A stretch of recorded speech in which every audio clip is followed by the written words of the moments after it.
मम्मीने वाचलं होतं मॅसेज सरांचं. ती बोलली डायरीमध्ये काय सरी लिहिलं नाही. तिने बोललं इथे नाही व्हायला पाहिजे होता अभ्यास, तिथे व्हायला पाहिजे होतं. पप्पानी बोललं सगवही घेतली, ड्रॉइंग बुक घेतले, पेन्सिलचे कलर घेतले, सगळं घेतलं. आई बोलायची की आहे ना की सर का चालले. मी सांगितलं की मुलं भांडण करत आहे म्हणून चालले. मम्मी बोलली की मॅसेज वाचला म्हणे डायरीमध्ये तर काहीच नाही आहे दिलेले.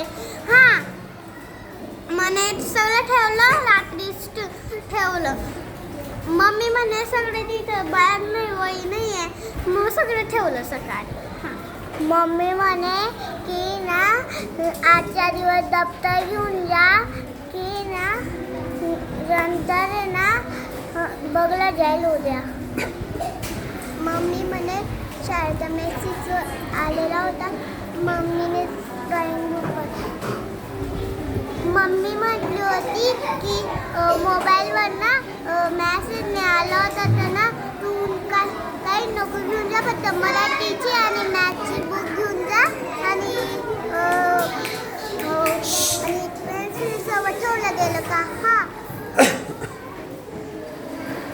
माझी मम्मी मोबाईल बघत होती. मम्मीला तो मॅसेज सापडला. मम्मी म्हणे आज बॅगने फक्त ड्रॉइंगची नोटबुक आणि पेन्सिल कंपास घेऊन जा. मम्मी म्हणे सर कुठे चालले. मग मी सांगितलं सर ना आमची शाळा सोडून ना शेतात चालले. प्रिय पालक हो, काल मुलांसाठी काहीच अभ्यास नव्हता, पालकांसाठी होता हे मी स्पष्ट लिहिले होते. यामध्ये फक्त 2 मुलींचे पालक पास झालेले आहेत. ही परीक्षा नाही आहे. मी हे का करतोय, का सांगतोय हे पालक मीटिंगमध्ये निश्चित सांगेल. धन्यवाद.